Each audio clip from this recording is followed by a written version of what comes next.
So if you currently have a job here in the United States, or you're considering going to get a job or thinking about trying to get one, then you need to watch this video, because this morning a critical jobs report just came out. I want to address what was in this report, what we are currently seeing for the unemployment rate, for the new jobs added for the past month. Again, all very important. So I'll break this down in just a moment, but all I ask is one thing. Takes 2 seconds. Go ahead, hit that like button if you enjoyed these daily updates. And now let's begin.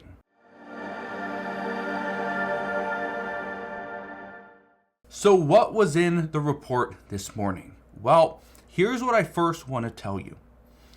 Millions and millions of people all over the United States are currently looking at the jobs report, currently looking at what is going on, our unemployment rate, wages. What are we seeing?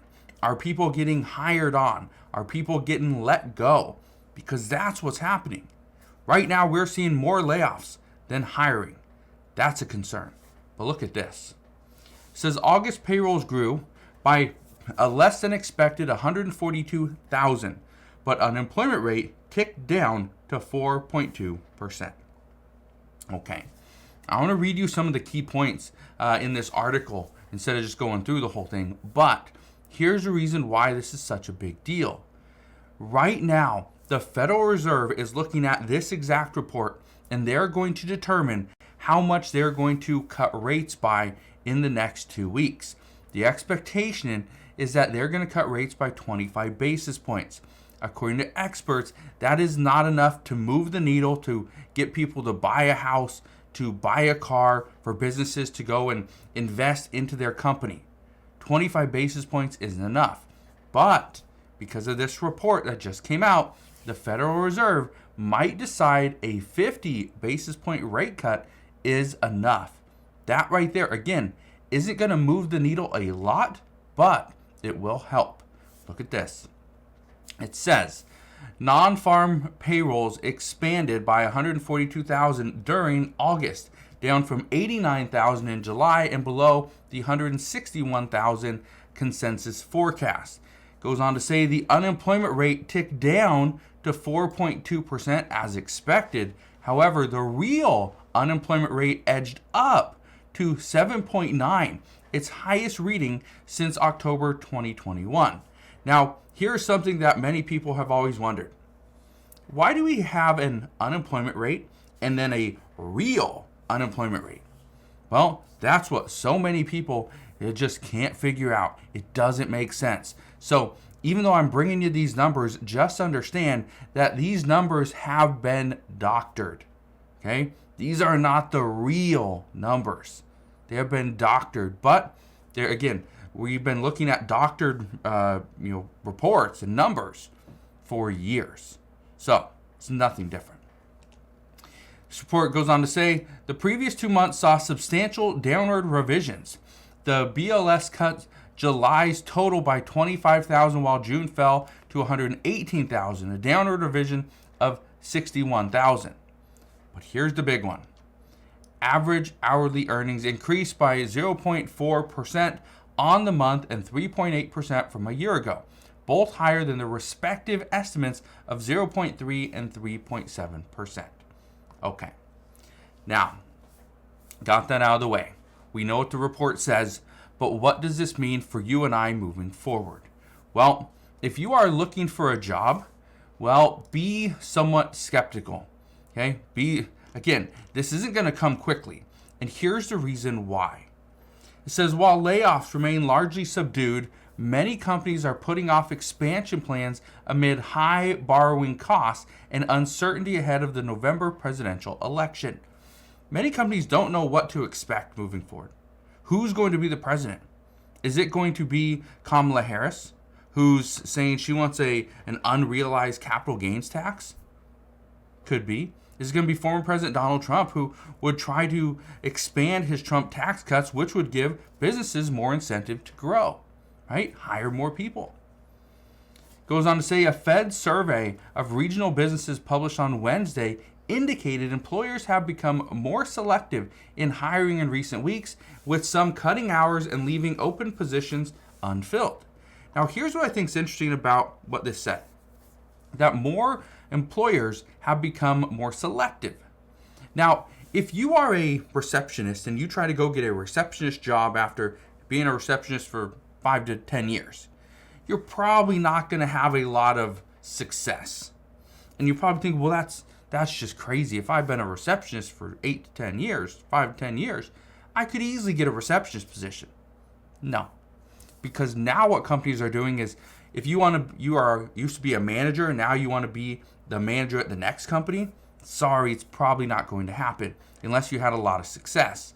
But if you are a manager, okay, you were promoted to manager after you were, let's say, a receptionist, and now you go to a new position and you want to be a receptionist, they're going to look at you like, yeah, we could use that person because they were a receptionist, then they were a manager, now they want to go back to being a receptionist. We can use them because we hire them as a receptionist, but very quickly we promote them to manager, but we don't have to give them a huge increase in their wages.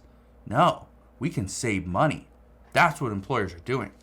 And then the other one, cutting hours and leaving open positions unfilled. Of course they're going to leave open positions unfilled. You know why? Because they're going to cut your hours. They're going to give you a little bit of a boost in your wages. And then they're going to ask you, hey, I see that you're working right there next to Sally's desk. Well, we had to let Sally go. So can you just take on her roles and responsibilities? That would be great. We'll give you a 50 cent per hour increase to do Sally's job as well. Yeah, that's what we're seeing. So yes, they're leaving open positions unfilled. Because why would they fill them when they can use somebody else that they're already paying to do that role and responsibility? It's pretty simple, right? Genius move. Now, here's the other one that I want to bring to your attention. So if you currently have a job, this is something that you need to be well aware of. Look at this. It says, surge of foreign-born workers remake American jobs market. It says, figures from the Congressional Budget Office show a net gain of more than 9 million immigrants since the end of 2020. 9 million immigrants. That's quite a bit. Now, I bring this to your attention because of this email that I received the other day. And I'm not going to read you the whole email, okay? But just the first paragraph says this. And I quote, please don't say my name if you talk about this. But I never thought I would be one to do this. However, I am now hiring immigrants for my moving company. They are all documented and have work permits, but they only ask for minimum wage. Nobody's requesting special benefits and health insurance or any of that. And it goes on to talk about why they're hiring immigrants. And again, there are a lot of people here in the U.S. Were immigrants at one point, right? And so hiring immigrants is not an issue. Hiring illegal immigrants that don't have work permits, don't have proper documentation, are not allowed to work legally. That's the issue that people are having. But this article from Fox News just said that there was a surge, a net gain of 9 million immigrants since 2020. Okay, that's a massive amount of people. Now, what I think is interesting about that, though, is a lot of people don't realize that their jobs are being taken over. And it's not necessarily by immigrants. Right? It could be by people just coming out of high school or just coming out of college. Right? It could be kids. I saw that a lot this summer, where when we were traveling and we saw at fast food restaurants, at just little shops, wherever we went, it wasn't the 30, 40, 50-year-old people that were working. No, it was somebody on summer vacation, probably 16, 17, 18-year-old kid that was working. That's what we were seeing. So again, I bring all this to your attention because this report that we just saw today was mixed. Okay, very mixed. Okay, look at this article.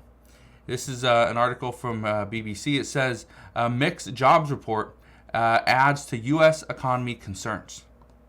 What are we going to see in the next month? What are we going to see in the next few weeks? That's what we don't know. But what I'm here to tell you is what we are going to see, well, we're going to experience it together. The lower income earners, the middle income earners, even the higher income earners are all feeling the same pain.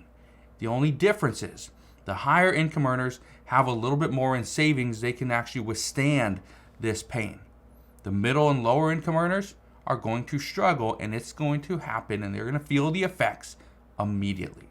So, as we get more information on this, I promise I will bring you all the latest news and updates. But as of today, that is what we know. So again, thank you guys for watching. Consider subscribing, and I'll see you guys on the next one.